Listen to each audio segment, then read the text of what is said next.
जिला में आप सबका अभिनंदन करते हैं और जिलावार मानस संगोष्ठी के आज के अंक में मैं एक बार अभिवादन के पुष्प अर्पित करना चाहूँगा जिला संयोजक श्री डॉक्टर जेएल देवांगन जी और हमारे सामान्यतः 5वें चरण में जो अतिथि के रूप तेजा में होते हैं श्री सीता चल चल अर्जुनपुरी निकल गोस्वामी जी, जल्दी। गोपाल राम वर्मा जी, श्री आदरणीय गोपाल राम वर्मा जी, साथ में जुड़े हुए जितने मानस के संत जन है, आप सबको भी अभिवादन करते हुए यह मंच में सादर समर्पित करता हूँ। जिला संयोजक श्री डॉक्टर जेएल देवांगन और आज के संचालक की भूमिका में होंगे हमारे आदरणीय मित्र श्री आत्माराम साहू जी। तो आइए यह मंच स्वीकार करिएगा।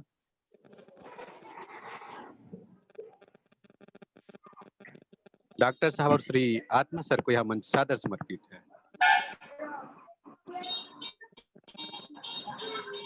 आरडी सर जी। जी जी जी जी। हाँ, डायरेक्टली आत्मा भाई को मंच प्रदान कीजिएगा। जी जी जी जी, लीजिए वही आत्मा सर संचालन आपको यह करेंगे। मंच। हाँ जी, आत्मा सर को जो छत्तीसगढ़ के मानस मंच के उत्कृष्ट और ओजस्वी संचालक जिसको हम एक उपाधि दिए हैं, मुकुटमणि कहते हैं संचालकों का, ऐसे हमारे आदरणीय मित्र और उत्कृष्ट उद्घोषक आत्माराम साहू जी को यह मंच सादर समर्पित है। स्वीकार करिएगा सर, लीजिए। गुरुर्ब्रह्म गुरुर्विष्णु गुरुर्देव महेश्वर गुरुर्साक्षात् परब्रह्म तस्मै श्री गुरुवे नमः। बंदव गणपति शिवगिरा महावीर बजरंग विघ्न रहित पूरन करो रघुवर कथा प्रसंग। सियावर रामचंद्र की जय। मानस दर्शन जीवन अर्पण ऑनलाइन मानस संगोष्ठी धमतरी जिला विश्रांग अंग 60वां पंचम चरण में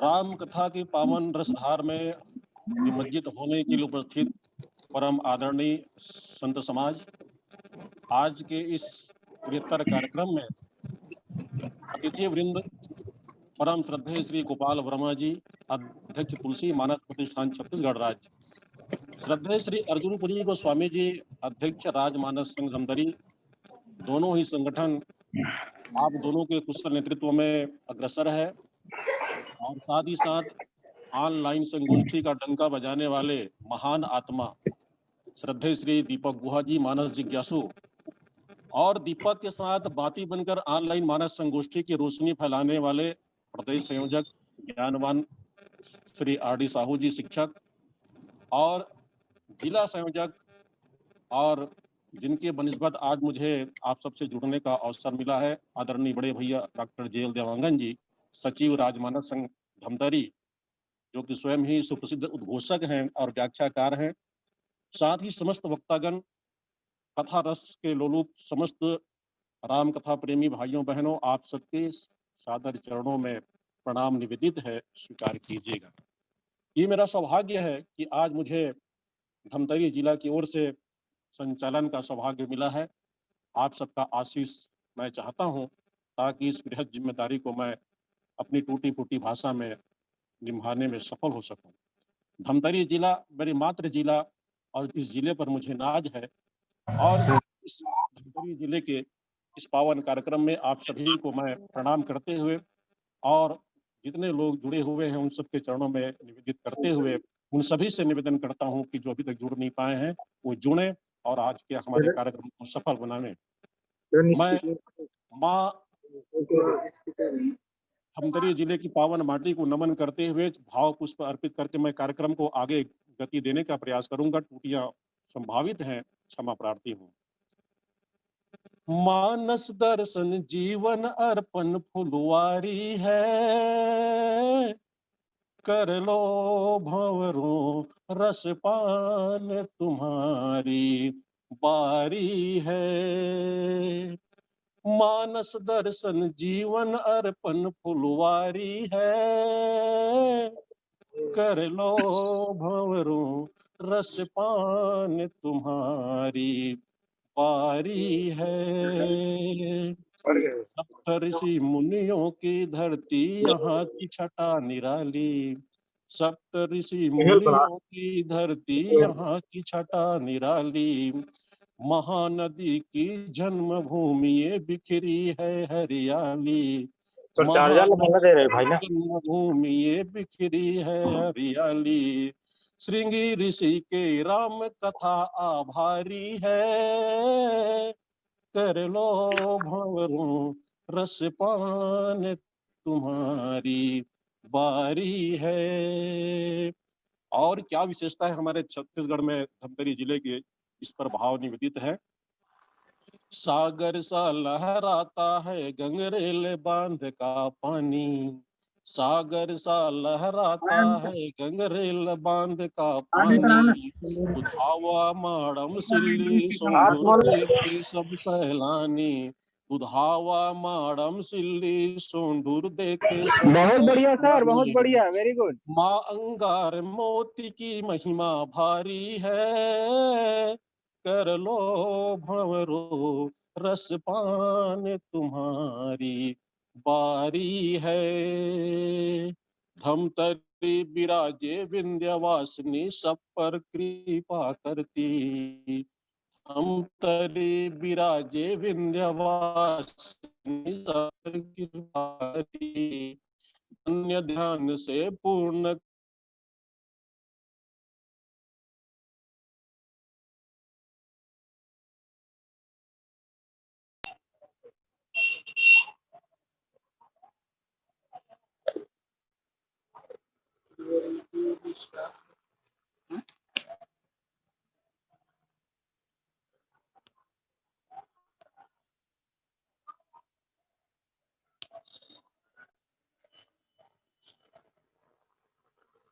वीडियो चालू नहीं हुआ था, वीडियो चालू हुआ तो आवाज कहाँ गया।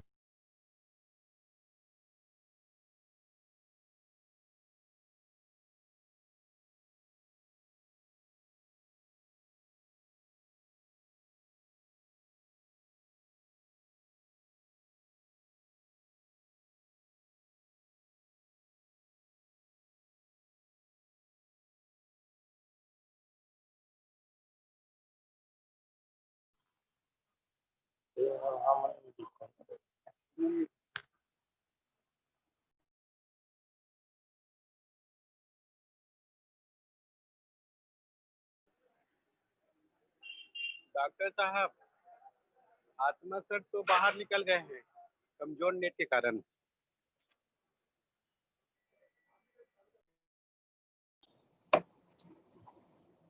हाँ सर।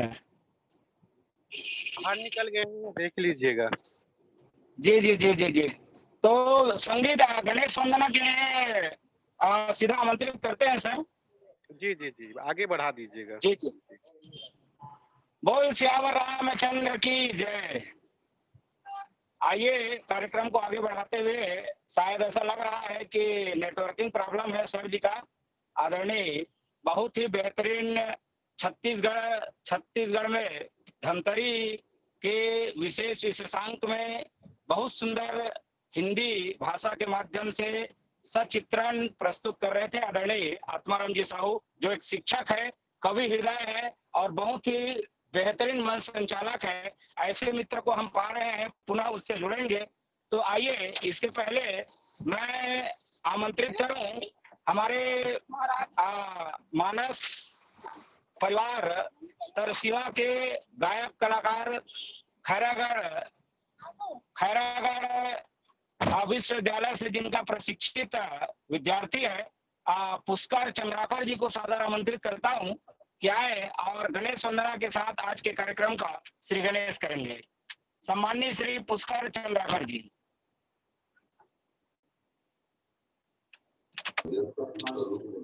आवाज लगने जिसने भी जाए और ये दूसरा में लाइट नहीं आएगी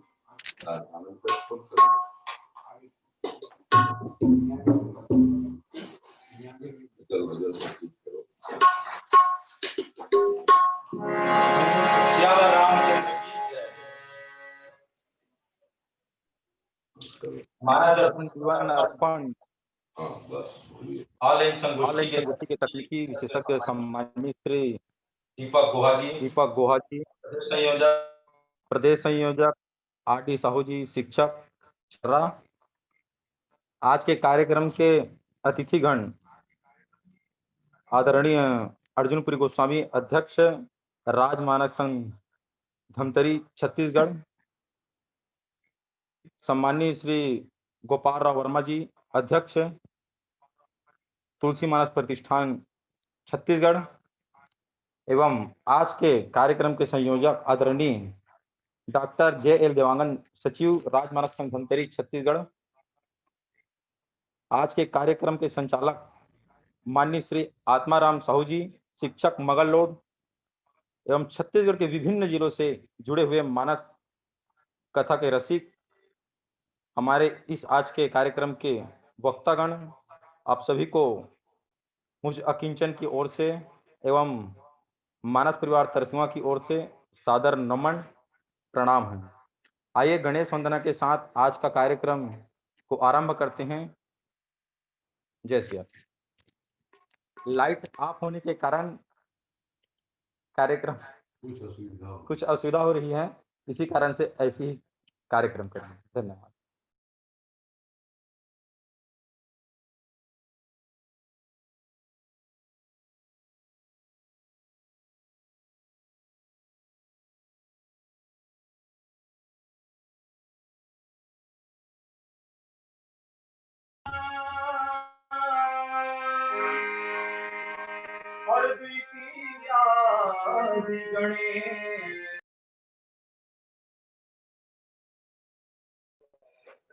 आपका वीडियो और ऑडियो दोनों बंद हो गया, थोड़ा देख लीजिए एक बार, उसके बाद प्रारंभ करेंगे। रोशन सिन्हा जी के आईडी से जुड़े हुए पुष्कर जी, ऑडियो वीडियो देख लीजिएगा।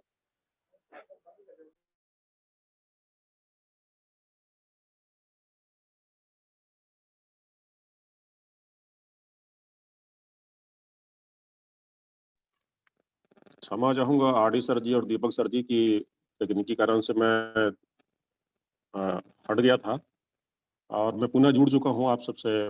पुनः आप सबके चरणों में सादर प्रणाम निवेदित है। जी सर, सुनिए ना, ये पुष्कर भैया को आमंत्रण हो चुका है भजन के लिए। एक बार बोल दीजिए कि माइक को अनम्यूट कर लेंगे, आप सूचना कर दीजिए। हाँ जी। राजा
बहुत बहुत धन्यवाद भाई पुष्कर चंद्राकर जी और उनकी पूरी मंडली को।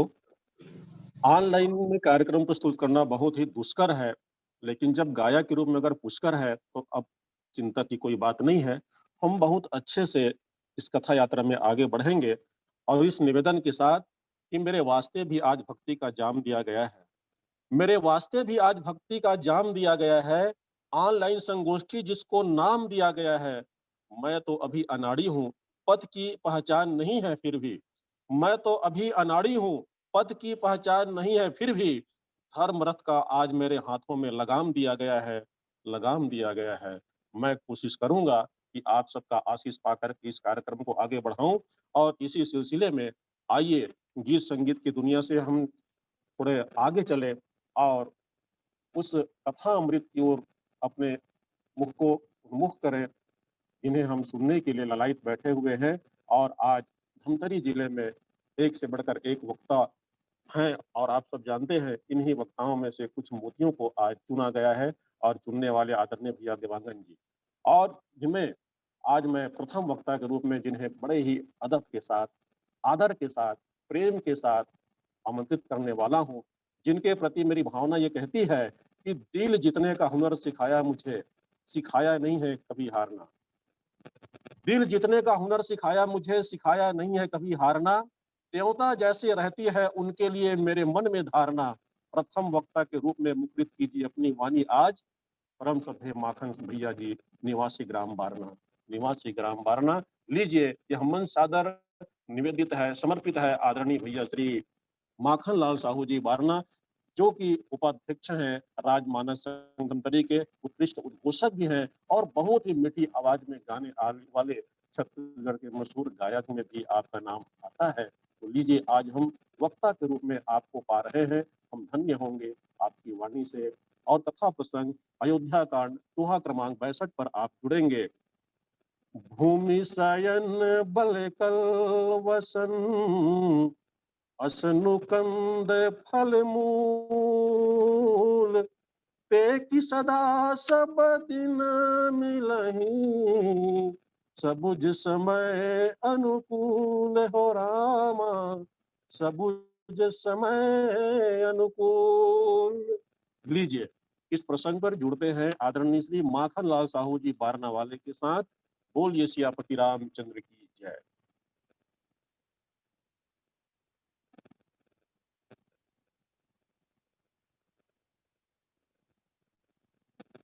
श्री माखन भैया जी बारना वाले, आपकी बारी, और उम्मीद है कि आप अपनी तैयारी पूरी करके बैठे होंगे और हम आपको आमंत्रण प्रेषित कर चुके हैं श्री साहू जी।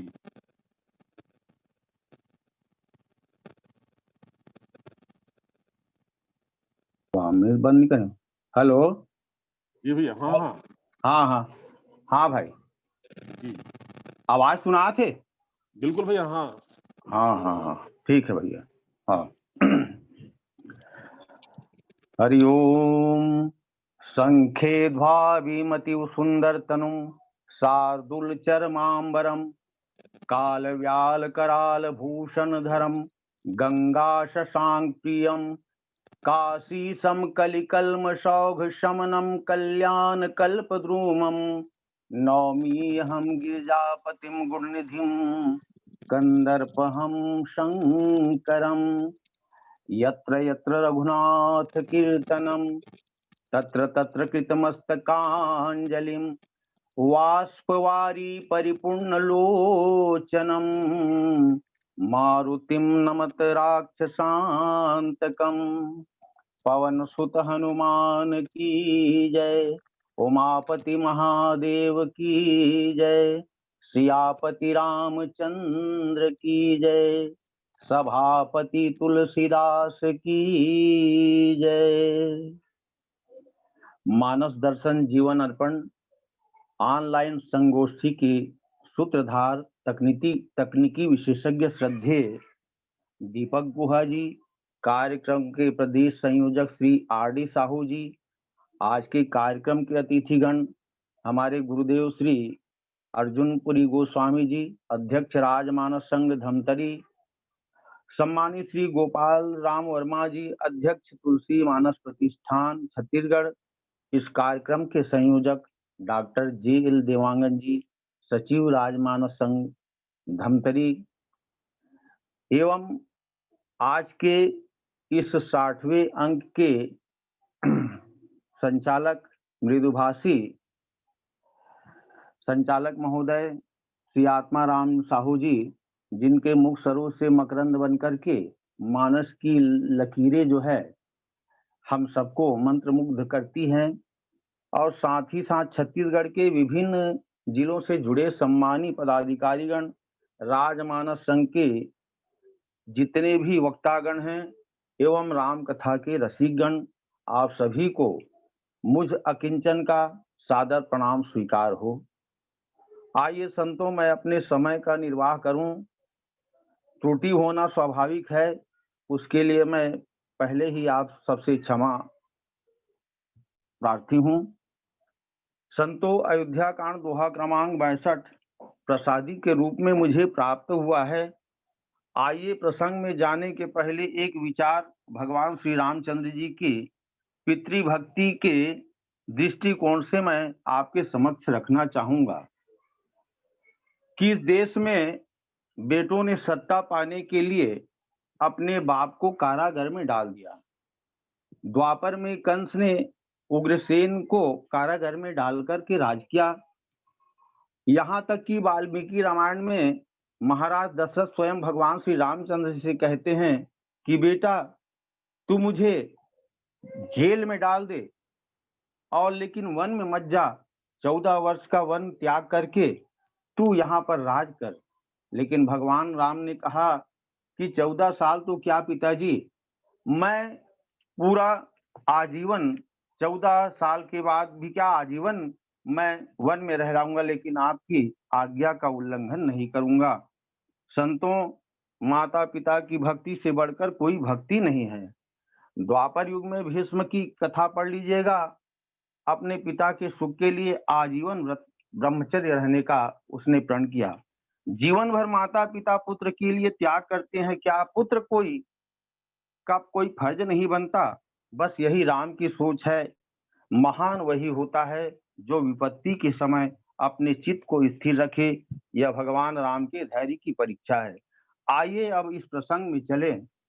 दोहा क्रमांक 62, जहां पर बाबा तुलसीदास जी ने गाया कि भूमि शयन वलकल वसन असनु कंद फल मूल ते की सदा सब दिन मिलही सब समय अनुकूल। शाब्दिक अर्थ तो यही है कि हाँ से भी ना, हाँ तू वाले पे जाएंगे। हेलो, शाब्दिक अर्थ तो यही है कि जानकी वहां जाकर के तुम्हें जमीन पर सोना पड़ेगा, पेड़ों की छाल का वस्त्र पहनना पड़ेगा, कंदमूल फल का ही भोजन करना होगा, और ये सब दिन सदा अनुकूल नहीं मिलेंगे, समय देखकर ही मिलेगा, ऐसा कहना है। आइए कौशल्या माता के भवन में चलें, जहां कौशल्या के भवन में माता जानकी का प्रवेश होता है। समाचार तिहि समय सुनी सी अकुलाय जाई सासुपद कमल जुग बंदी बैठी सिरनाए। माता जानकी कौशल्या माता के दोनों चरणों को पकड़कर बैठी है और जैसे ही राम का वनवास जाने का निर्णय हो चुका है उस समय सीता जी मौन है और मौन रहते हुए एक बात बढ़िया लगता है मुझको कि माँ घुटनों के बल में बैठी है और अपने अंगूठे से धरती को कुरेद रही है और धरती को कुरेदते हुए जब वह धरती पर जैसे कुछ लिखना चाहती है उसी समय उनके नुपुर से आवाज आती है और बाबा जी कहते हैं कि चारु चरण नखले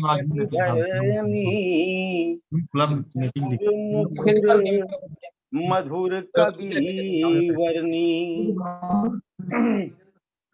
कि कहते हैं कि हे स्वामी ये वही नुपुर हैं जिसकी आवाज सुनकर के आपने पुष्प वाटिका में मेरी ओर ध्यान दिया था कि कंकन किंकिनी नुपुर धुनि सुनी लखन राम सन कहत हृदय गुनी। तो इस तरह से आज फिर वही ये नुपुर की आवाज है जिसको सुनकर के आप मेरी ओर देंगे क्या।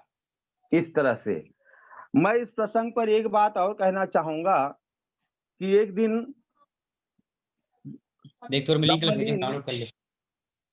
स्वामी राजेश्वरानंद जी के प्रवचन पर मैंने सुना, उसने कहा कि धीरज धर्म मित्र और नारी आपत काल परखिए चारी। क्या भगवान राम वाकई में माता जानकी को साथ लेना नहीं चाहते? क्योंकि राम और जानकी जो है वस्तुतः ये दोनों मूलतः एक हैं। कैसे एक हैं कि भगवान राम का अवतार राक्षसों के संहार के लिए हुआ है, यहाँ धर्म संस्थापना के लिए हुआ है। जैसे कि यदा यदा ही धर्म से ग्लानिर्भवति भारत, जब जब हो धर्म की हानि बाढ़ी असुर अधर्म अभिमानी। तो ब्रह्म का अवतार अधर्म का नाश करके धर्म संस्थापना के लिए हुआ है। राम और सीता कोई अलग नहीं है। जैसे गिरा अर्थ जल बीच सम कहियत भिन्न न भिन्न, बंदो सीता राम पद जिनहि परम प्रिय खिन्न। एक ही मूल तत्व, ये शक्ति और शक्तिधर हैं। भगवान राम जा रहे हैं वन में राक्षसों के संहार करने के लिए, लेकिन जब शक्ति को छोड़कर शक्तिधर जाएंगे तो विनाश कैसे होना असंभव है। इस कारण से केवल यह लौकिक पक्ष है जो भगवान राम माता जानकी को समझा रहे हैं। और मैं तो कहता हूं जीवन में जब हम ये संसार को वन कहा गया है, संसार कांतार घोर गंभीर गहन वन और संकुल कर्म त्रिपुरारी पुरारी, इस तरह से मुरारी है शायद ये विनय पत्रिका में कभी कभी हो जाता है भूल। तो मैं कहना चाहता हूँ कि सीता जो है शांति है और लक्ष्मण जो है समर्पण है।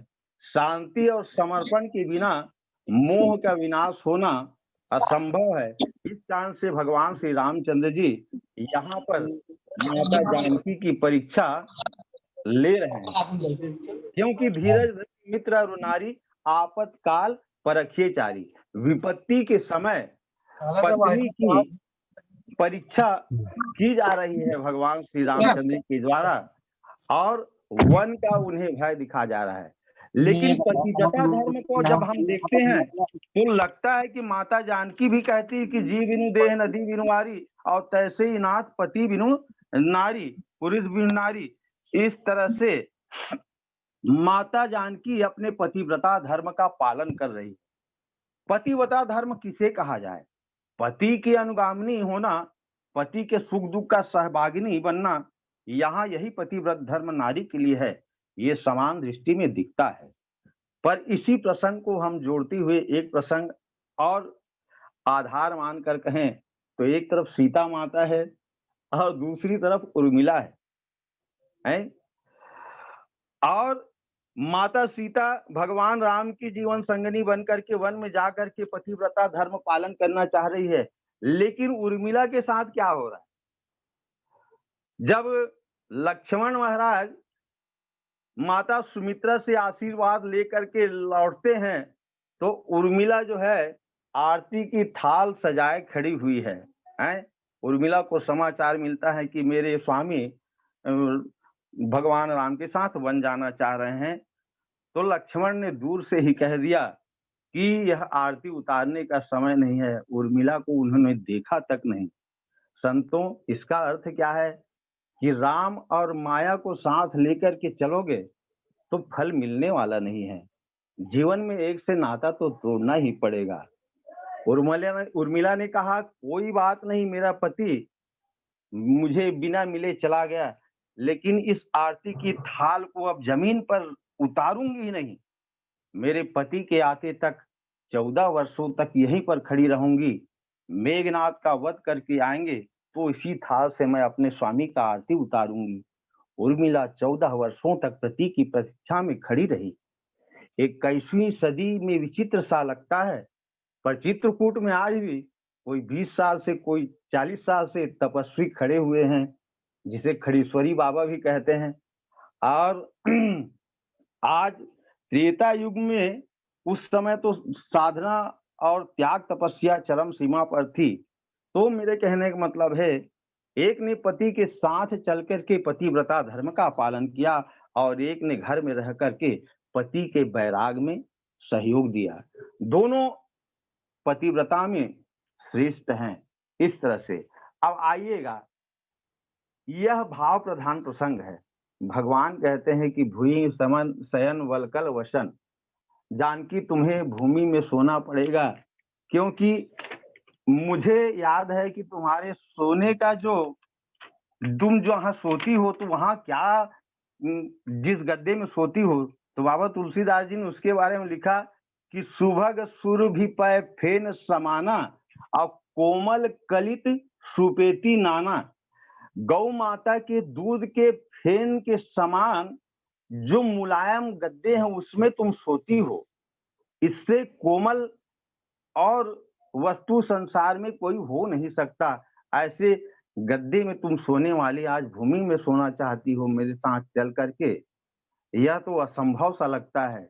और मेरी माँ कौशल्या भी ने कहा कि पलंग पीठ तजी गोद हिंडोरा और सिंधियन दिन ही पग अवनी कठोरा।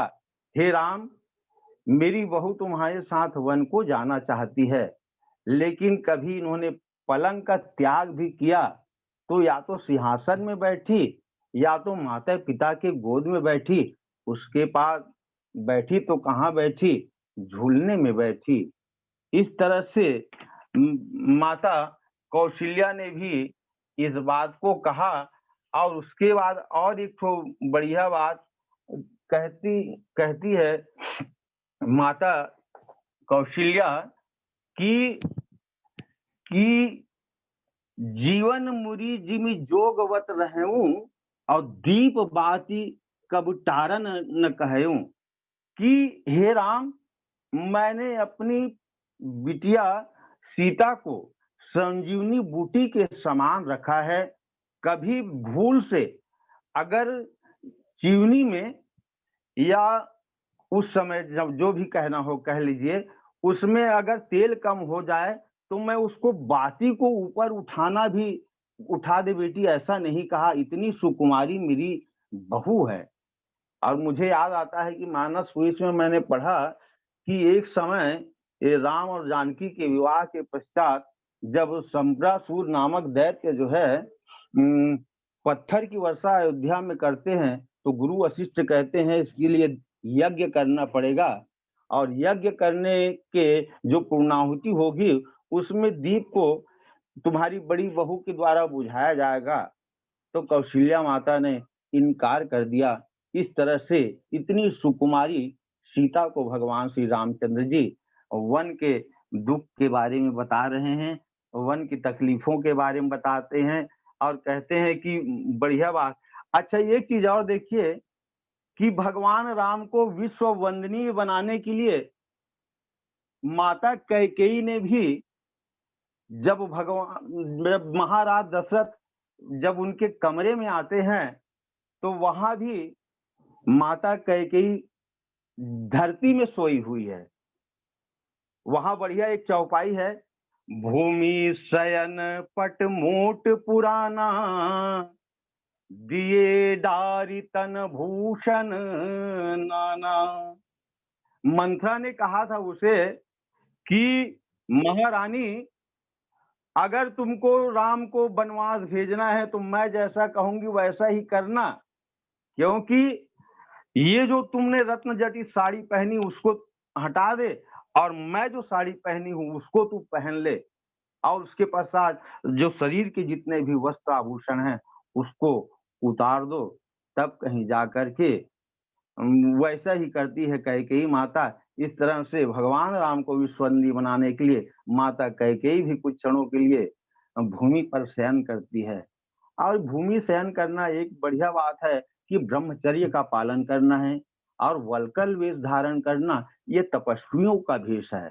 और माता जानकी ने कहा कि भाई आप कहते हैं कि भूमि में शयन करना पड़ेगा, तो भूमि तो मैं तो भूमिजा हूँ, धरती से ही मैं पैदा ली हूँ, और आप कहते हैं कि कंकड़ पत्थर पर चलना पड़ेगा, ये सब मेरे भाई है। आप कहते हैं कि भालू बाघ भी केहरी केहरी नागा, करहि नाद सुनि धीरज भागा, ये सब भी जो 5 पशुओं का जिक्र करते हैं ये सब मेरे भाई हैं, और मुझको कोई इनसे भय नहीं है।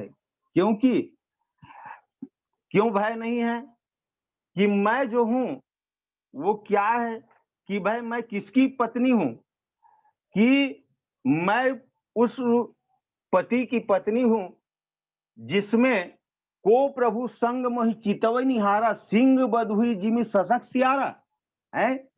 मैं तो सिंह की पत्नी हूं जिसमें ये सियारों को देखकर मैं डर जाऊंगी। इस तरह से माता जानकी बहुत ही सुंदर बात कहती है। और जब आगे बढ़ते हैं तो एक बात और बढ़िया लगता है मुझको, इसको मैं भाव प्रधान कथा प्रसंग के रूप में देखता हूं कि नर आहार रजनी चर जरही, कपट वेश विधि कोटिक करही, लागत अति पहाड़ कर पानी, विपिन विपत्ति नहीं जाई बखानी। कि भगवान राम ने कहा कि ये जानकी कभी कभी पहाड़ का पानी लग जाता है, वाकई में कसैला पानी होता है, पहाड़ का पानी जब लगता है तो मृत्यु भी हो जाती है कभी कभी इंसानों की। एक समय माता जानकी बहुत प्यास से व्याकुल थी और वही कसैला पानी था, तो भगवान राम से कहती है कि हे स्वामी, इस पानी को मैं पी नहीं पाऊंगी, मेरे लिए जल की व्यवस्था कर दो आप करके। तो भगवान श्री रामचंद्र जी कमंडल लेकर जब चलते हैं और बहुत दूर तक पानी नहीं मिलता, तो एक मोर जो है उसके सामने आकर कहते हैं कि प्रभु मैं सरोवर तक आपको ले जाऊंगा और वहीं से आप जल ले लीजिएगा करके, तो चलूं तुम्हारे साथ। भगवान राम कहते हैं तो आइए मेरे साथ चलें करके। मोर जब आगे बढ़ता है और भगवान राम पीछे पीछे चलते हैं, तो मोर के चलने की जो चाल है वो बहुत तेज हो जाती है। भगवान राम उससे बहुत दूर हो जाते हैं। भगवान राम मोर से कहते हैं कि ये मोर धीरे चलो न करके, तो मेरा चाल तो ऐसा ही है, मैं क्या करूं प्रभु। अच्छा ऐसा करता हूं, मैं अपने पंख को तोड़ तोड़ करके जहां तक सरोवर है वहां तक ले चलता हूं। इस तरह से मोर जो है पंख कोई पत्ते को मतलब पंख के जितने भी उनके जो पंखड़ी है उसको तोड़ तोड़ करके भगवान राम को राह दिखाते हैं और भगवान राम सरोवर तक पहुंच जाते हैं। और जब सरोवर तक पहुंचते हैं तो पंख के पूरे पंख जो है मोर का गिर जा रहता है, और उसी समय भगवान राम उसको अपनी गोद में लेकर कहते हैं कि ये मोर, तूने अपने शरीर के पूरे पक्ष का त्याग कर दिया, द्वापर युग में मैं तुम्हें अपने मस्तक पर लगाऊंगा और उससे मोर मुकुट बना करके मैं कृष्ण रूप में तुम्हारा यह उपकार चुकाऊंगा। यह भाव लेकर के भगवान राम मोर से बात करते हैं और वहां से जल ला करके माता जानकी के प्यास को बुझाते हैं। एक बात और है इस दोहे में बहुत बढ़िया कि भगवान श्री रामचंद्र जी कहते हैं कि हंस गौनी तुम नहीं बन जोगो, सुनी अपजस मोहि देहई सब लोगो। भगवान राम माता जानकी को संबोधित करते हो कहते हैं कि हे जानकी, तुम तो हंस कुमारी हो और तुम्हें वन में ले जाऊंगा तो लोग मुझे अफजस देंगे। ऐसा भाव भगवान श्री रामचंद्र जी जब कहते हैं तो कैसे जाने आप मुझे कि मैं हंस कुमारी हूँ। तो भगवान राम कहते हैं कि अभी अभी मेरी माँ ने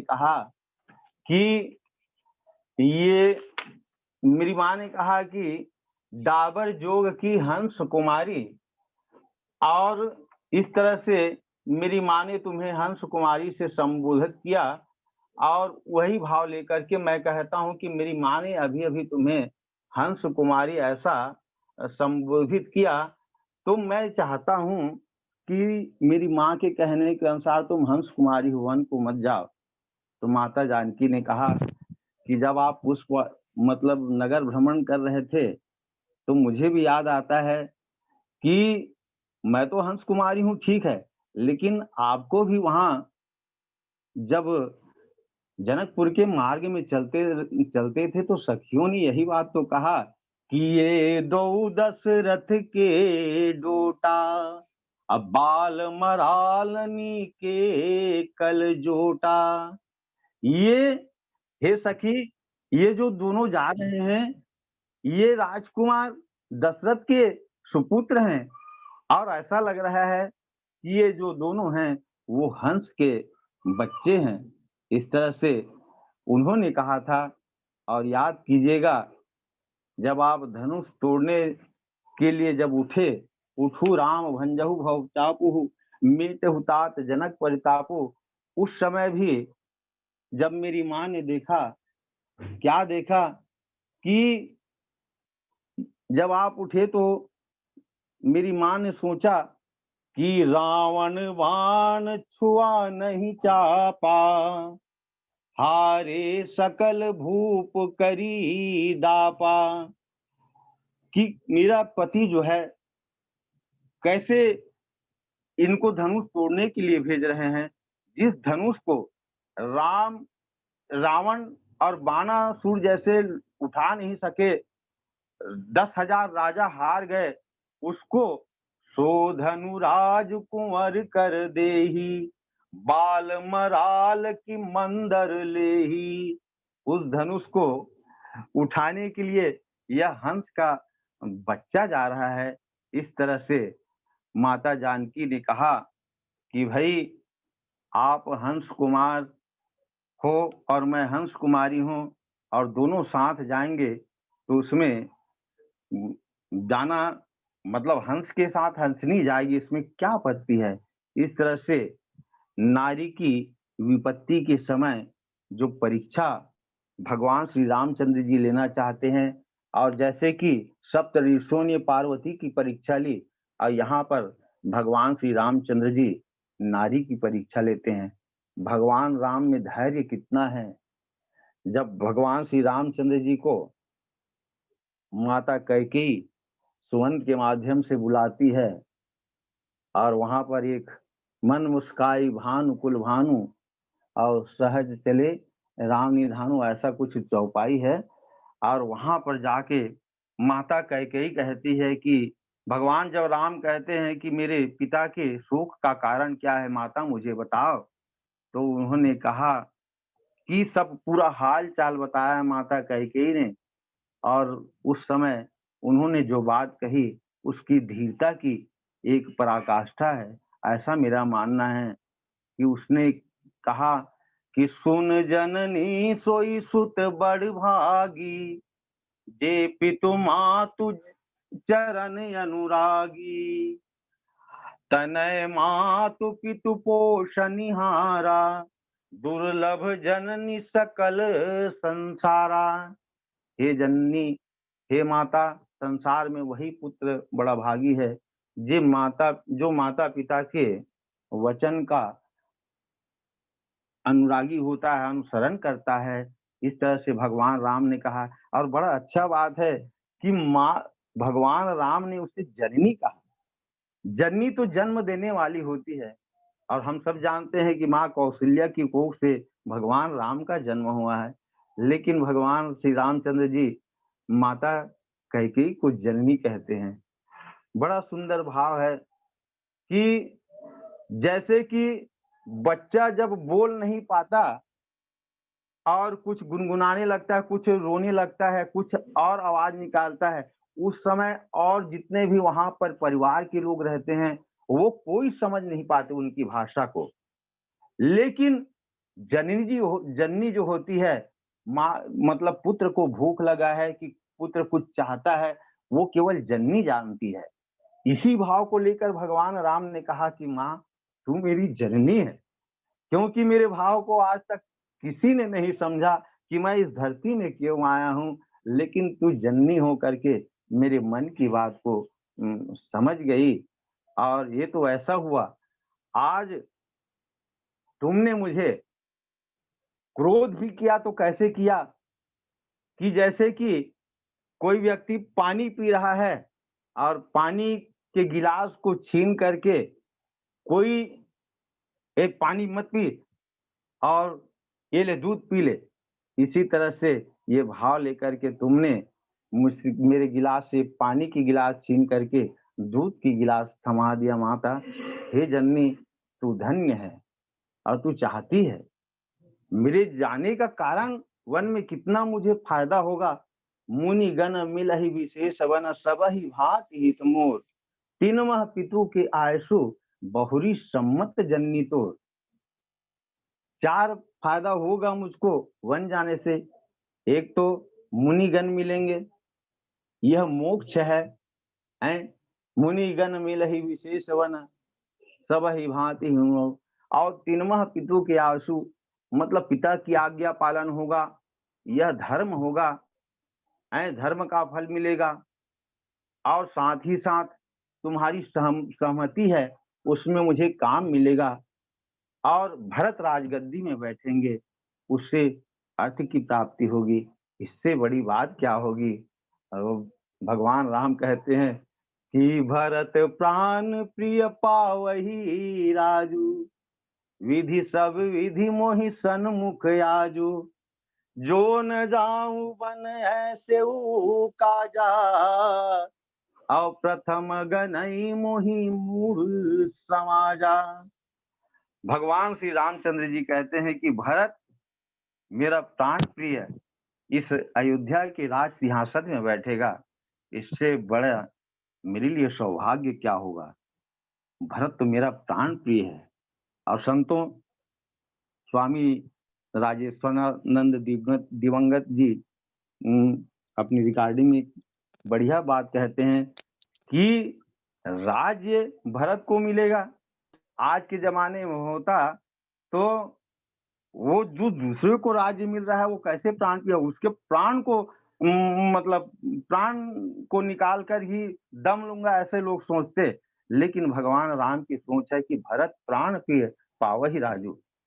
भगवान राम कहते कि मैं अगर राजा बनता तो लोग मुझे जानते, लेकिन मेरा छोटा भाई राजा बनेगा तो मुझे देख कर कहेंगे ये देखो वो जा रहा है, वो राजा का बड़ा भाई है। इस तरह से भाव लेकर के भगवान राम अपने धैर्य की पराकाष्ठा को पाते हैं। तो धीरज धर्म मित्र अरुणारी, इस तरह से माता सीता की पतिव्रता धर्म की परीक्षा होती है यहाँ पर, और भगवान राम की वीरता की परीक्षा होती है। इस तरह से हो सकता है समय हुआ होगा तो मुझे संकेत कीजिए। हाँ, समय हो गया लगभग। हाँ, तो कुछ भी त्रुटि होगी उसके लिए मैं क्षमा प्रार्थी हूँ। और बहुत दिनों के बाद बोला हूँ तो हो सकता है मेरी वाणी इधर से उधर हुई होगी। और सभी को सादर प्रणाम। बोलिए सियावर रामचंद्र की जय। जय। बहुत बहुत आभार, धन्यवाद परम आदरणीय श्री माखनलाल साहू जी, बारना वाले भैया जी को भी सुन रहे थे। अयोध्या कांड का पावन प्रसंग दोहा क्रमांक 62 पर, जहां पर परमात्मा रामचंद्र जी, जिनको 14 वर्ष का वनवास मिला है, लेकिन उनकी अर्धांगिनी जगत जननी माँ सीता जो है साथ जाना चाह रही है, तो एक पति होने के नाते किस प्रकार से वो समझा रहे हैं, इसी को बड़े ही भावपूर्ण प्रस्तुति दे रहे थे आदरणीय माखन भैया जी। हम तो यही कहेंगे, आप तो अपनी कहानी कुछ इस अदा से कह गए, आप तो अपनी कहानी कुछ इस अदा से कह गए, हम तो केवल आपको बस देखते ही रह गए। शीतल नदी संवेदना की भावना की नाव पर, शीतल नदी संवेदना की भावना की नाव पर, समिष्टि की करुणा समेटे साथ लेकर बह गए, साथ लेकर बह गए। इतने सुंदर प्रसंग और उतने ही चिंतनशील व्यक्ति को प्रसंग मिला था।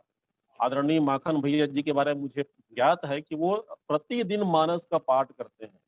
वो किसी न किसी लकीर पर वो चिंतन करते रहते हैं। कोई ज्यादातर इधर उधर के ग्रंथों को पढ़ने के बजाय रामचरितमानस की मूलतः प्रति को ही पढ़ने का प्रयास करते रहते हैं, और चिंतन की धारा उनके अंतःकरण पर प्रस्फुटित होती है, जो मंचों में और विभिन्न अवसरों पर परिलक्षित होती है, जैसे कि आज देखने को मिला। मैं व्यक्तिगत रूप से आदरणीय माखन भैया जी से बहुत ही प्रभावित हूँ और बहुत कुछ उनसे सीखा है मैंने। मैं तो यही कहता हूँ कि चिंतन की पिटारी सदा अपने साथ रखते हैं, चिंतन की पिटारी सदा अपने साथ रखते हैं, मानस के हर लकीरों पर अपना माथ रखते हैं।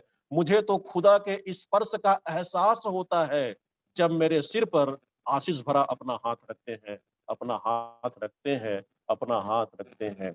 इन्हीं आशा के साथ कि आपका आशीर्वाद हम नाचियों को मिलता रहेगा, हम अबोधों को मिलते रहेगा, और आपके मुखारबिंद से विभिन्न मंचों पर, विभिन्न अवसरों पर मानस प्रसंग प्रसादी हमें सुनने को और ग्रहण करने को मिलते रहेंगे।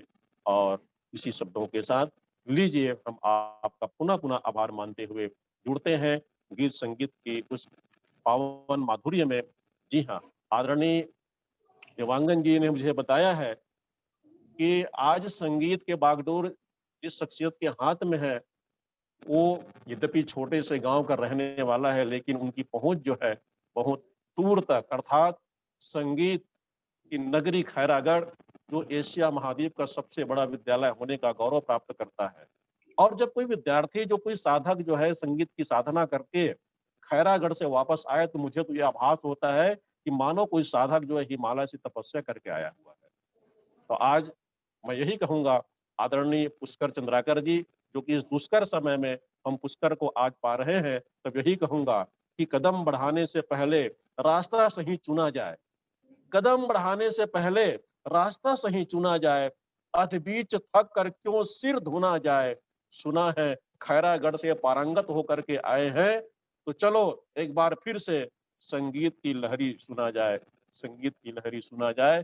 पुष्कर जी, हम आपको पुनः आमंत्रण प्रेषित करते हैं कि आज धमतरी जिला के इस पावन मेला में, विशेषांक में आप संगीत की मधुरता भरते रहें, और पुनः आपको यह अवसर दिया जाता है।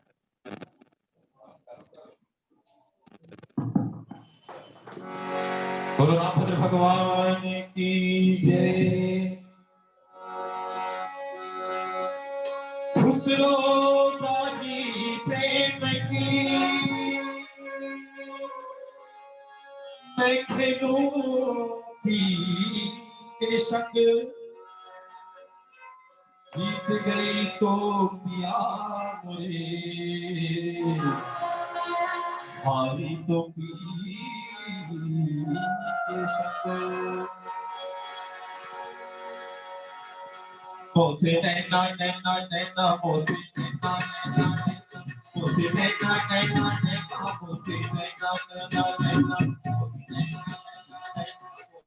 नैना नैना नैना, मोते नैना नैना नैना, मोते नैना नैना नैना। अपने करके सब चीज़ तुमने ना मिलाते, अपने करके सब चीज़ तुमने ना मिलाते।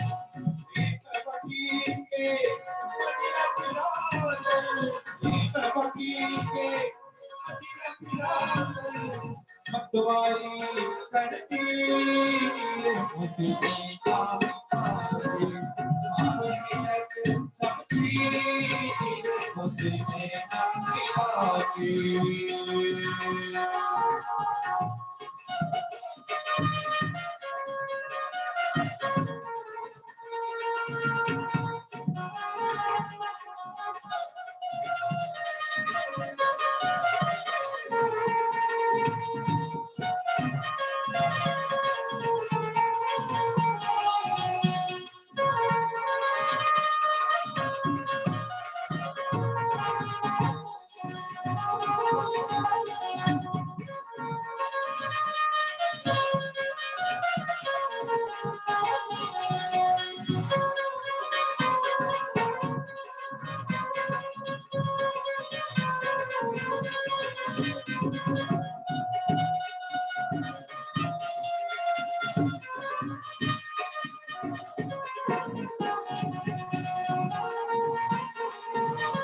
भले भले जाऊं मैं थोड़े रंग में जीवा भले जाऊं मैं थोड़े रंग में जीवा भले भले जाऊं मैं थोड़े रंग में जीवा भले भले जाऊं मैं थोड़े रंग में जीवा थोड़े रंग में जीवा हो थोड़े रंग में जीवा थोड़े रंग में जीवा हो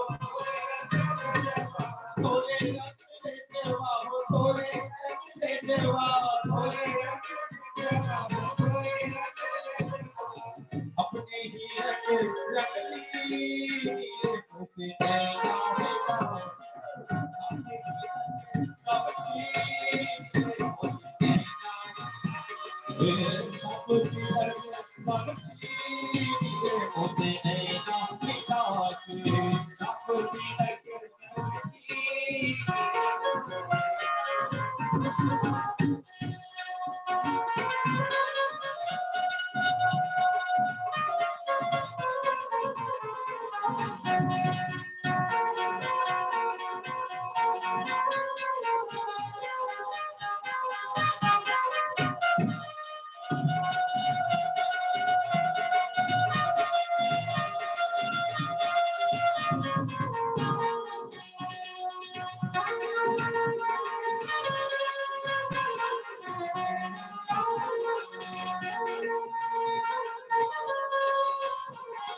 दूसरों कन्हैया के गली गली जाओ दूसरों कन्हैया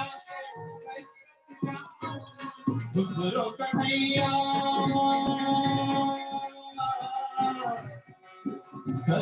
कन्हैया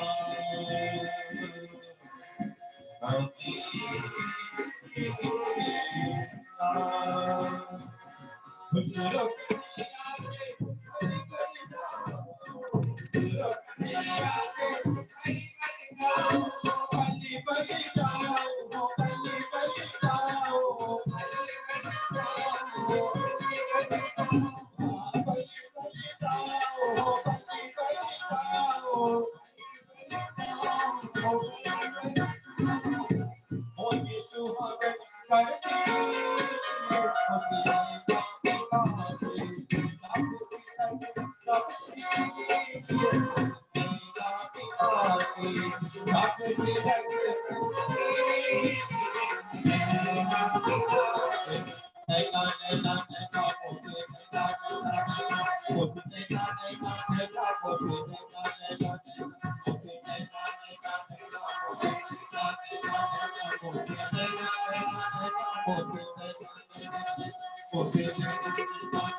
भगवान की जय माता की जय। दोस्तों, नैना मिलाई के बहुत ही प्यारा भजन अभी आप सुना रहे थे। आदरणीय श्री पुष्कर चंद्राकर जी और आपकी पूरी मंडली को हम पुनः धन्यवाद ज्ञापित करते हैं। और संगीत में जो मधुरता है, मधुरता और ये मिठास हम पुनः चखेंगे, पुनः आनंद लेंगे। आइए इसके पहले हम उन वक्ताओं की कड़ियों में आप जिनको सुनने के लिए बैठे हैं, द्वितीय वक्ता के रूप में आदरणीय श्री भानु सारवा जी सेमरा भखारा से हैं, और राजमानस संघ में जो सदस्य के रूप में है और अपने क्षेत्र में भी मानस गान और विभिन्न अवसरों पर धर्म की पताका फहराने के लिए उद्यत रहते हैं, आदरणीय श्री भानुराम सारवा जी सेमरा भखारा वाले को हम बड़े ही अदब के साथ, भाव के साथ निवेदन करते हैं कि आप अपने अवसर का लाभ उठाते हुए हम सबको पावन प्रसन्न प्रसादी से सराबोर करें। अयोध्या कांड दोहा क्रमांक 69 पर संत बाबा तुलसी महाराज की लिखनी क्या कहती है? सीत ही आस असीस सिख, सीत ही सासु असीस सिख, दीन अनेक प्रकार, चली नाई पद पदुम सिरु, अति हित बारही बार हो रामा।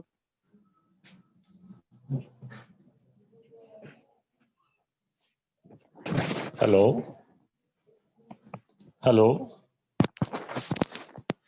हेलो। चली नाई पद पदुम सिरु, अति हित बारही बार। इस प्रसंग के साथ जुड़ रहे हैं आदरणीय श्री भानुराम जी सारवा सेमरा भखारा से। हेलो, आवाज आ रहे हैं सर? जी जी आ रहे हैं ना, धन्यवाद। बोल सियावर रामचंद्र की जय। गुरु ब्रह्मा गुरु विष्णु गुरुर्देव महेश्वर, गुरुर साक्षात परब्रह्म,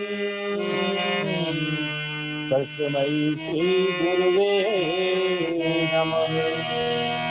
अतुलित बलधामं हेम शैलाभदेहं, धनुजवन कृशानं ज्ञानिनाम् अग्रगण्यं, सकल गुणिधारं वानराणामिधीशं, रघुपति प्रिय भजतं वातिजातं नमामि। तो जिनके रुचिर ग्रंथ को पढ़कर अरे लाखों हुए सुगामी, बारंबार नमामि तुम्हें श्री तुलसीदास गोस्वामी। बारंबार नमामि तुम्हें श्री तुलसीदास गोस्वामी। बोल सियावर रामचंद्र की जय। मानस दर्पण जीवन अर्पण ऑनलाइन संगोष्ठी के तकनीकी विशेषज्ञ सम्माननीय श्री दीपक गुहा सर जी मरौद एवं प्रदेश संयोजक सम्माननीय श्री आर.डी. साहू सर चर्रावाले, कार्यक्रम के मुख्य अतिथि सम्माननीय श्री अर्जुनपुरी गोस्वामी जी, अध्यक्ष राजमानस संघ धमतरी छत्तीसगढ़, एवं सम्माननीय श्री गोपाल राम वर्मा जी, अध्यक्ष तुलसी मानस प्रतिष्ठान छत्तीसगढ़। आज के इस कार्यक्रम के संयोजक डॉक्टर जेल दिवांगन जी, सचिव राजमानस संघ धमतरी। आज इस कार्यक्रम के मंच संचालक सम्माननीय श्री आत्माराम साहू जी, शिक्षक मंगललोड, एवं छत्तीसगढ़ के विभिन्न जिलों से जुड़े हुए संतजन। आज के कार्यक्रम के सम्माननीय वक्तागण, जम्मू झल्ला मोरोड़ से सादर नमन है, प्रणाम है, आप स्वीकार करो। अच्छा मैं हरे मानस दर्शन जीवन अर्पण खोल के जा ऑनलाइन संगोष्ठी के पहली बार वक्ता के रूप में जुड़े हों। स्वाभाविक है गलती होना, जे मोर बानी में गलती हो ही ओला सादर क्षमा करे के प्रयास करूँ। आवन मुरबाटा में मिले प्रसंग अयोध्या कांड दोहा क्रमांक 69 में चर्चा करे के प्रयास करथन और चर्चा ही तो कर सकथन काबर ना हमारे पास ज्ञान है बुद्धि वैराग्य जेकर से हम कोई कथा के बखान कर सकबो। कथा प्रसंग है सीत ही सासु असीस सिखे दिन ही अनेक प्रकार चली नाई पद पदुम सिरो अति हित बार ही बार। पूरा अयोध्या कांड में आज हम एक प्रसंग ला आज मिले हैं बोला हम चर्चा करथन। आज देखन कथा प्रसंग के भाव में अयोध्या नगरी में पूरा राम के राज तिलक होए खातिर बन पूरा अयोध्या के नर नारी बड़ा खुशी है काबर की आज कल राम के राज तिलक होना है। मात्र आज रात भर के समय है, रात भर के समय है, कल सवेरे राम के राज तिलक होना स्वाभाविक बात है, सब लोग खुशी के माहौल है। राजा दशरथ पुत्र ला राज तिलक दे खातिर राजा बनाए खातिर कतका कौतूहल है। पूरा नगरी भी आज उत्साह मंगल है, घर घर में बधाई के बाजा बजत है, घर मोहल्ला सजे हुए, तुरंत पताका लगे हुए है। आज गली मोहल्ला में आज सब के सब एक दूसरे ला बधाई देते कि कल राम के राज तिलक होना है। भाई पता नहीं कौन से आज विधि के विधान आते कि मात्र रात भर में ही पूरा विधान उल्टा हो जाते और सवेरे ये पता चलते कि राम ला राज तिलक नहीं, राम ला 14 साल के लिए वनवास जाना है। अर्थ का बात जब सुने वहां के नर नारी का मुख से ये जवाब नहीं निकला। स्वाभाविक बात है कतका खुशी रहीस के अयोध्या नगरी में आज राम के राज तिलक होना है और पता चलते कि राम ला वनवास जाना है। राम ला थोड़ा भी में अपन आप में दुख नहीं है, दुख कौन ला है वहां के नर नारी मल्ला राजा दशरथ ला, जिन राजा दशरथ के सामने में कई है तौन राम के लिए 14 साल के लिए वनवास मांगे। राम ये बात ला जानी तो माता कौशल्या के पास में राजमहल में जाते और राजमहल में जाकर के अपन माता के पास विनती करते कि माँ एक दिन करे जो करती सब्जी करके गई आज को। ये आवाज कहाँ से आती भाई? ये आवाज थोड़ा अरे बंद किया भाई जाए। किसका आवाज आ रहा है उसको बंद कीजिए पहले सर जी, सारवा सर जी बंद कीजिए आवाज को पहले। ये यहाँ का आवाज नहीं उसको सर, कहीं का समझाए आवाज है। देख बजन बुलाना उठान देवे। अरे किसकी माइक खुला है भाई, आप लोग बंद कीजिए जय श्री राम। हाँ ठीक है बंद हुआ नहीं, लेकिन अभी भी खुला है आवाज वो। एक बार सर जी खुला है, सारवा सर जी है। हाँ जी सर। तो आज राम अपने माता कौशल्या के पास में जाकर के राज तो नहीं वनवास जाए खातिर पर आदेश लेते काबर वो तो आदेश हो चुके हैं राजा दशरथ के द्वारा कई माता के द्वारा। और आज वही अपन माता कौशल्या के पास में जाकर के अपन माता से मिले खातिर बढ़ जाते। तो आज सीता भी राजमहल में है, कौशल्या भी राजमहल में है। अब एक माता ला आज आदेश लेते तो आज ये बात जब जानकी जी ला पता चलते कि आज मोर पति है तो वनवास जात है, ये बात ला सुन के कोई भी पत्नी के स्वाभाविक ही आज मती तो आज चकरा जाना। आज वैसे ढंग के सीता अकस्मात सुनिस कि कल राम के राज तिलक होना है और आज पता चलते अभी मालूम सीता ला कि आज वनवास जाना है और ओकर आदेश लेकर कौशल्या के पास में आए। सीता जी बड़ा सोच में पड़ गई साज क्या मैं कराऊं तो कराऊं क्या, वनवास जाते तो ठीक है लेकिन आज मोला ले ही कि नहीं ले गए। आज सीता है तो बार बार सोचे बर लगी। आज वही भाव ले कि आज सीता है तो मन ही मन सोचे बर लगी और सोच करके कहे वाला थे कहा करो कुछ सूझत ना।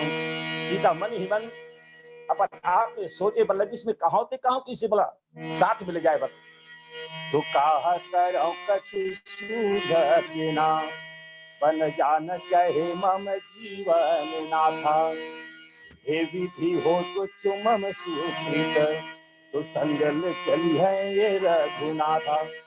सीता ने प्राण तो चली है सीता ने प्राण दो चली है कि संग चले कि प्राण आना था।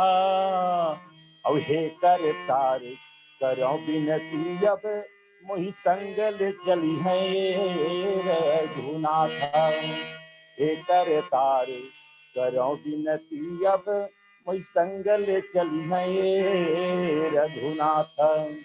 कावत सीता जी हेतौन आज मन में विचार करते कि राम के साथ में मोर साथ भावर हो हे, राम के फर्ज बनते संग में ले जाना। काबर ये सीता कोई छोटे मोटे आज माता नो है। आज है बाबा जी जब सीता जी के वंदना करीस तो 3 नाम से वंदना करे बाबा जी हितौन। का नाम से आज बाबा जी हितौन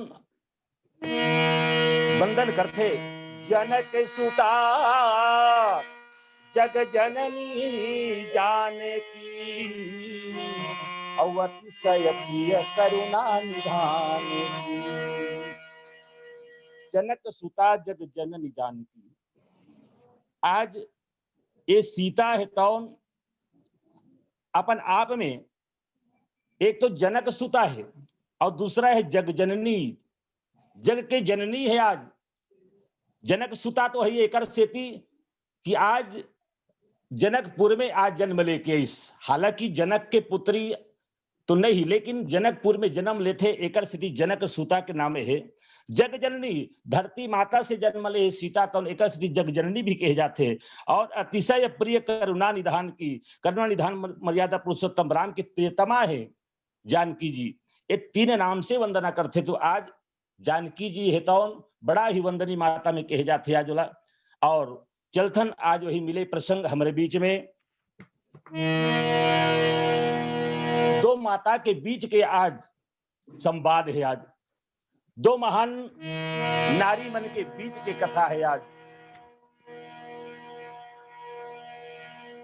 आज वही दोनों नारी के बीच में जो संवाद हो वही कहे के अवसर मिले है। और वही अवसर मैं आपन के बीच में चर्चा करने का प्रयास करता हूँ। कहे भी जाते माताओं तो अनेक होती है, माताओं तो अनेक होती है, इसमें मुझे नहीं कुछ कहना। माताओं तो अनेक होती है, इसमें मुझे नहीं कुछ कहना। कहना है तो बस ये कहना, इन माताओं का क्या कहना। माता सीता और माता कौशल्या, रिश्ता में तो सास बहू के रिश्ता है, लेकिन सोच के ये दोनों के बीच में विपत्ति काल कैसे बांटा जाए। काबर विपत्ति है दोनों के बीच में। भी कौन सी विपत्ति? माता कौशल्या के पास में सबसे कहीं ज्यादा विपत्ति है। एक तो पुत्र वनवास जाते, दूसरा है पति तो व्याकुल है काबर पुत्र के मोह में। काबर स्वाभाविक बात है, कोई पिता के पुत्र है तो 14 साल के लिए वनवास जाए तो पिता की दशा का हो ही ओला हर कोई जानथन। तो पिता व्याकुल है काबर पिता है तो ज्यादा मोह करिस काकर से, राम से, पुत्र के रूप में, राम के रूप में नहीं पुत्र के रूप में ज्यादा मोह करिस। एकर स्थिति आज पिता है तो ज्यादा व्याकुल है। और ये माता ला सोच रही होगी कि अगर एक तरफ पति है और दूसरा तरफ पुत्र है, अगर पुत्र में वन भेजा था तो राजा है तो व्याकुल हो ही मरणासन स्थिति में आ जाते। और आज यदि मैं देखता हूं कि मोर पति है तो व्याकुल होकर तरफ देखता हूं आज, तो आज रामला बन जाना जरूरी है। काबर कैकेयी और दशरथ के द्वारा जो दे गए वचन निभाना पुत्र के परम धर्म है। आज तो आज वही बात लेकर के राम हितौन कौशल्या के पास में विदा मांग थे, लेकिन साथ में खड़े हैं आज धर्म पत्नी सीता हितौन। सीता विचार लगाते आज कहीं मोला कहूं नहीं लेगी तब जान ले मोर प्राण तो चले गई। बार बार विचार करते कि आज मोर प्राण और तन दोनों जाही कि मात्र प्राण भर जाही। अगर नहीं ले जाते तो प्राण जाना ये संभव है, अगर ले जाते मतलब राम है तो अपन साथ में आज अयोध्या से 14 साल के लिए वनवास, तो निश्चित है मोर प्राण और तन दोनों भगवान के साथ में रही। सज्जनों आज वही सीता है तो अपन मन में एक बात याद करी कि जिन समय अपन माता के घर से विदा अब विदा होते वो समय में याद रखे हर कोई कह रहे थे कि आज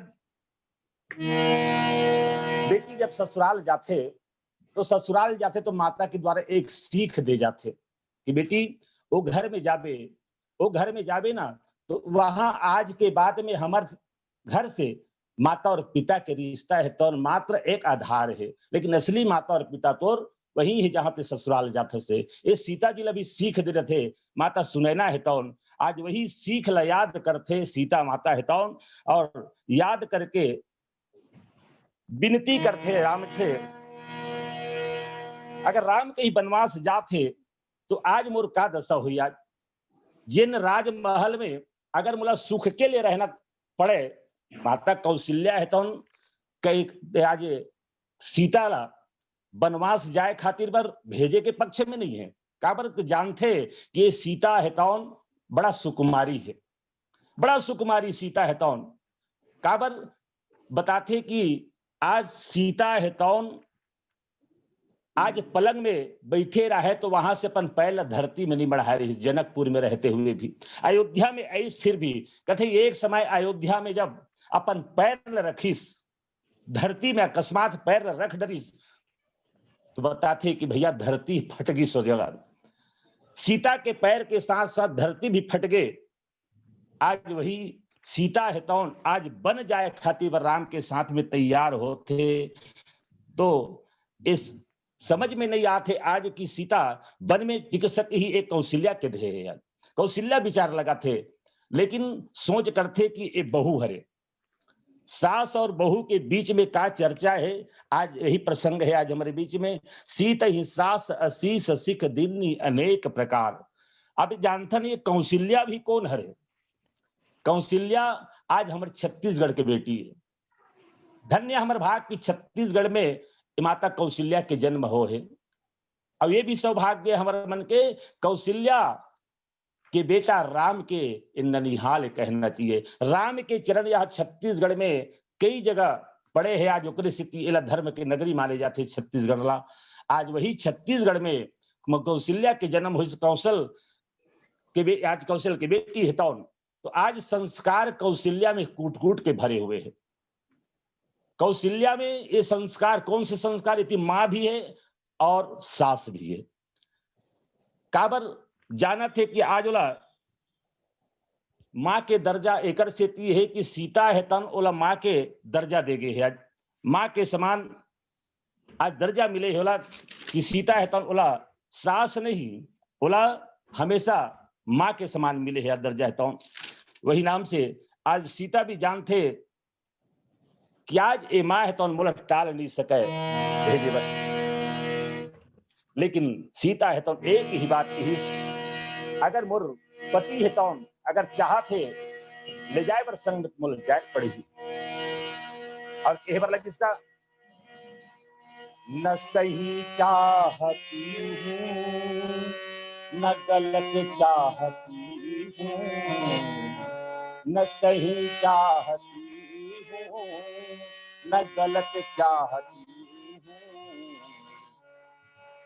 जो पति चाहते हैं मैं वही चाहती हूँ, जो पति चाहते हैं मैं वही चाहती हूँ।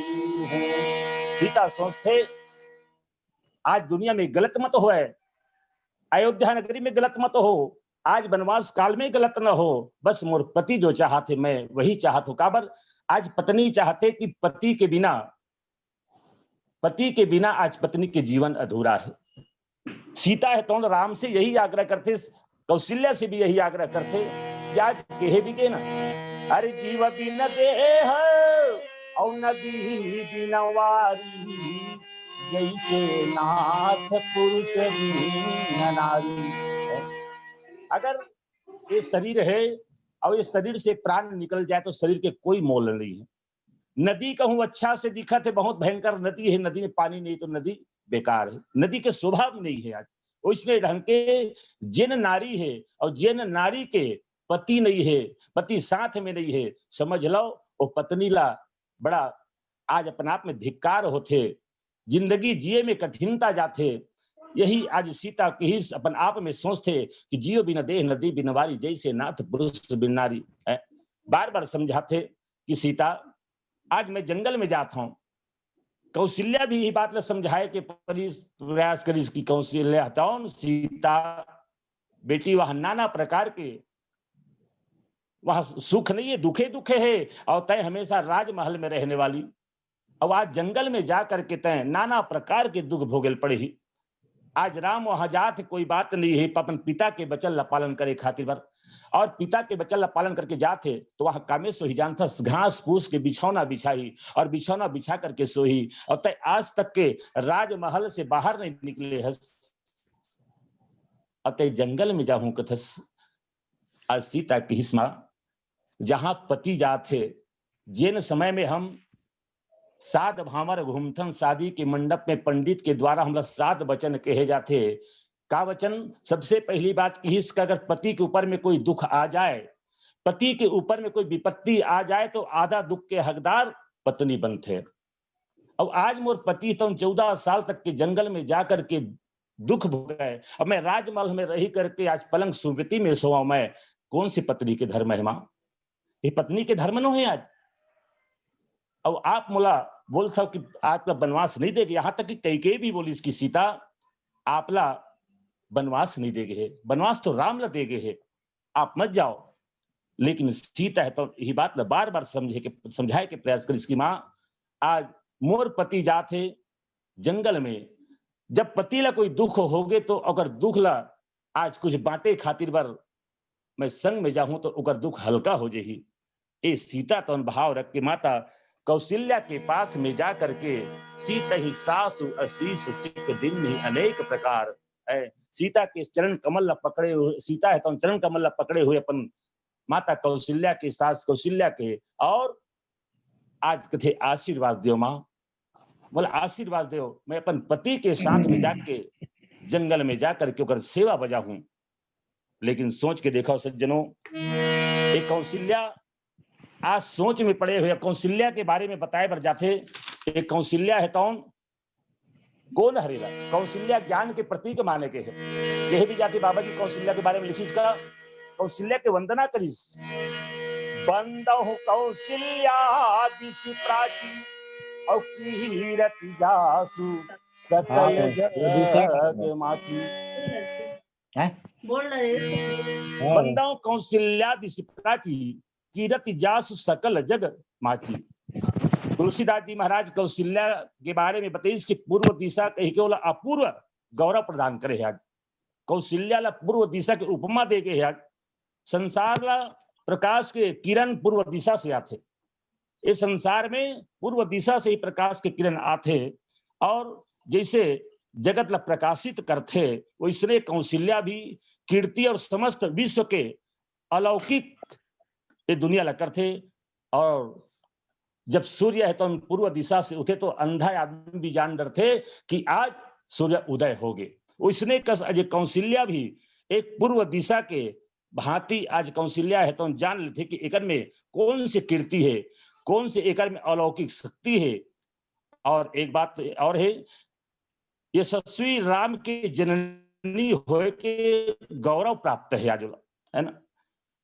यशस्वी राम जे दुनिया के जगत के आधार जगतधार परमात्मा राम जी के जननी होए के गौरव प्राप्त है। स्त्री के लिए तो मां होना सबसे बड़ा गौरव की बात है। हाँ, जे स्त्री है तो मां बन की सुकल सबसे गौरव छाती फूल जथे है। और लेकिन वो भी कहीं तेजस्वी संतान के मां होए से गौरव से बढ़ के दुनिया में और कोई नहीं है स्त्री के लिए। और वो सौभाग्य आज कौशल्या माता ला मिले है। यशस्वी संतान तेजस्वी संतान राम के माता होए के गौरव आज कौशल्या प्राप्त हो है। एक का बड़े सौभाग्य की बात है। आज वही कौशल्या है तो बार बार अपन आप ला सोचे बर लगिस कि आज एक तरफ मोर पति है, दूसर तरफ मोर पुत्र है। अगर राम के साथ में सीता नहीं भेजा था तो राम ला भी होती दुख में सहभागिता बनने वाली कोई नहीं है। लेकिन कौशल्या है तो एक मां के शक्ति के उपयोग करीस, एक तरफ पुत्र के दुख है, एक तरफ पति के दुख है, और दोनों दुख ला आज समानता में अपन हृदय में सहन करते हुए कौशल्या है तो सीता जी का आशीर्वाद देते। आज सीता जी सीता ही सास असीस सिख सीख दे के प्रयास करते आज। सीत ही साथ असीस सीख दिन अनेक प्रकार से सीख दे के प्रयास करी। आज सीता जिला आज कौशल्या हेतौन कौशल्या द्वारा सीता जो आशीर्वाद और सीख देते वो बड़ा अनमोल माने गए आज। पारिवारिक जीवन में सुखमय बनाए के लिए एक आज भी उपयोग हो सकते। आज सीता जिला जो आज सीख दे हो पारिवारिक जीवन में सुखमय बनाए के लिए आज भी उपयोग कर सकते हैं। काबर छोटेला चाहिए कि परिवार में विनम्र बन के बड़े से आशीर्वाद लेवाए और बड़ों से आशीर्वाद लेते ना जिंदगी में दुख के हसास नहीं हुए। ये आज कौशल्या है और सीता के बीच में जो सीख देते आशीष भी है और सीख भी है आज। और स्नेह पूर्वक बन के जीवन में व्यवस्था के आधार जब विनम्रता उदारता बनते तो स्वतः परिवार में स्नेह के अंकुरन हो जाते। आज की दुनिया में इस सीता के चरित्र से और कौशल्या के चरित्र के आज कलयुग के कली काल में आज के सास और बहू के लिए सीख है।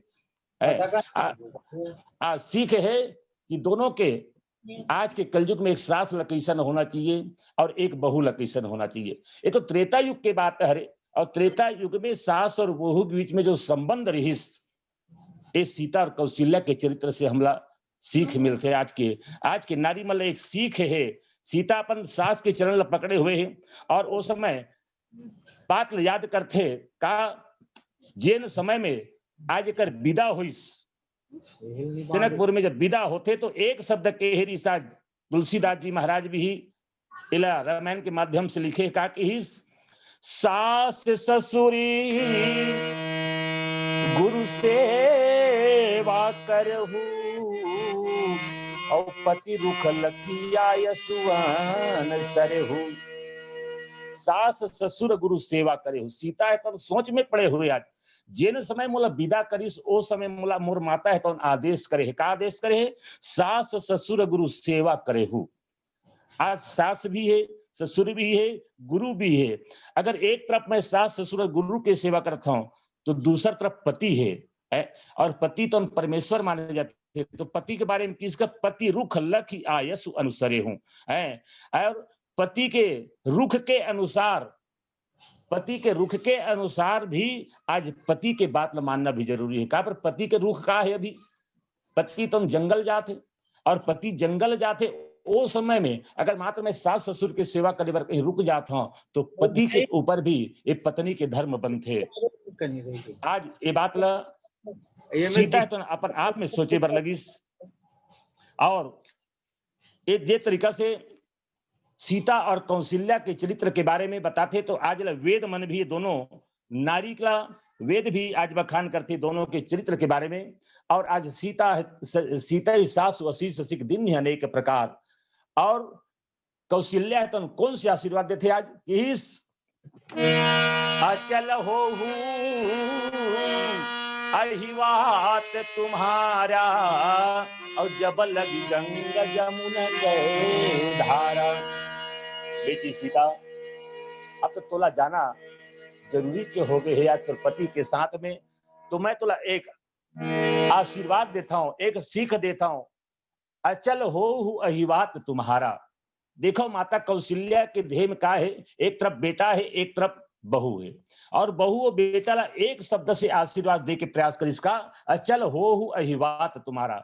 आज की जब तक के गंगा जमुना में धारा है तब तक के तोर मांग के सिंदूर अमर रहे तोर चूड़ी अमर रहे। और चूड़ी कब अमर रही जब ओकर पुत्र रही तब ओकर मांग में सिंदूर कब तक रही जब ओकर पुत्र जिंदा रही तब।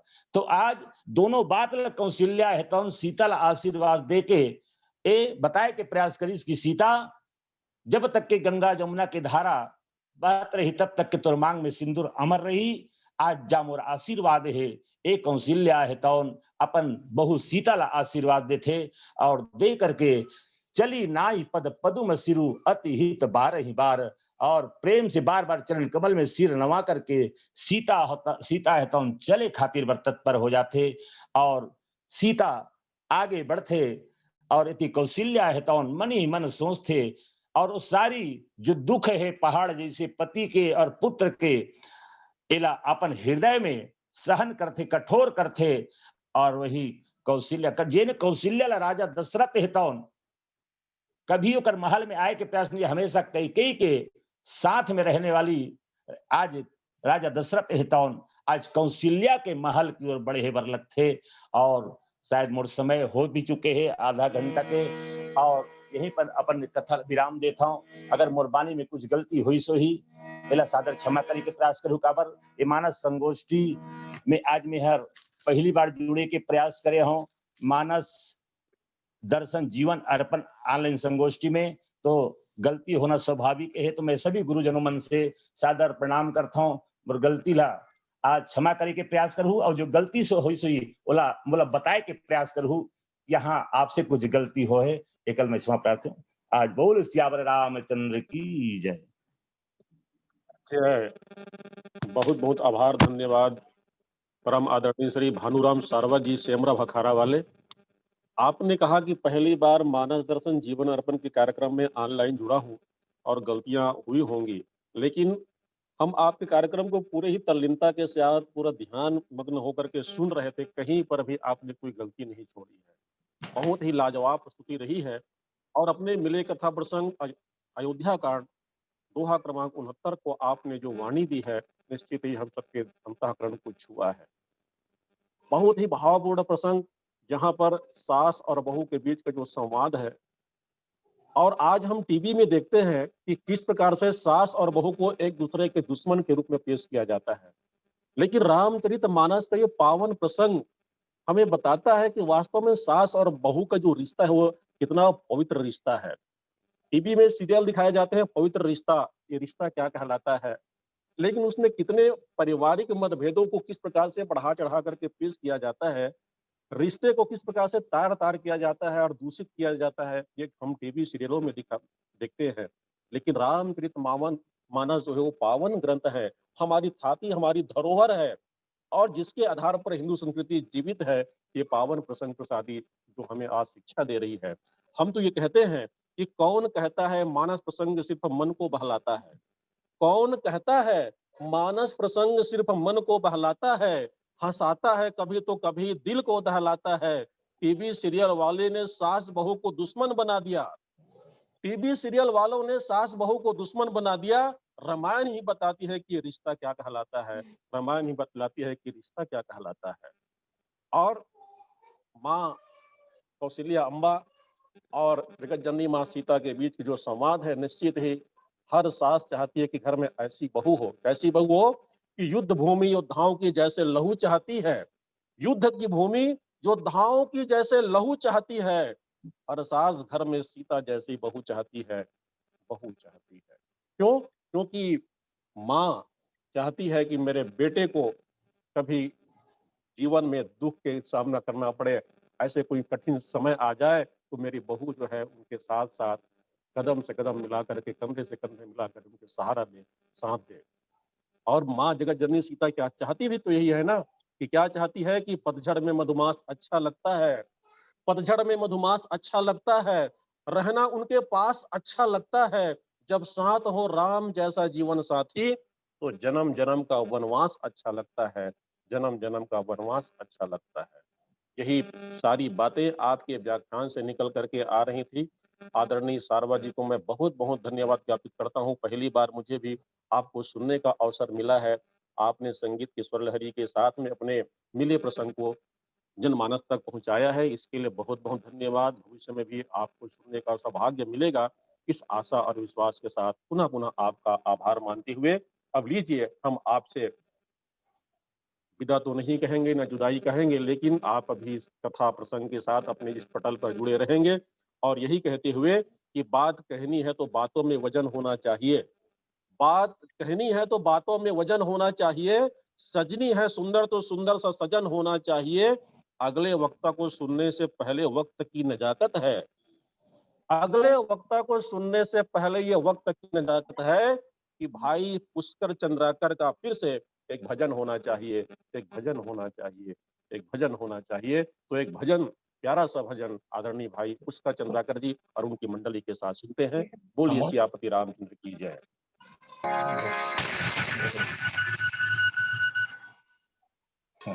राम भगवान की जय। प्रेम किया था मीरा ने, विष पीकर दिखला डाला। प्रेम किया हनुमान ने, सीना चीर दिखा डाला। सीना चीर दिखा डाला। प्रेम इंसान को इंसान बना देता है, प्रेम पत्थर को भगवान बना देता है। जो मेरे साथ जानती प्रीत करे दुख होए, नगर ढिढोरा पीटती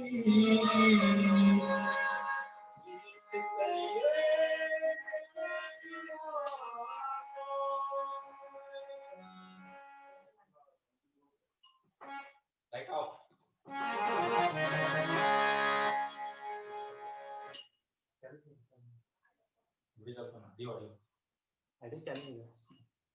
ठीक ठीक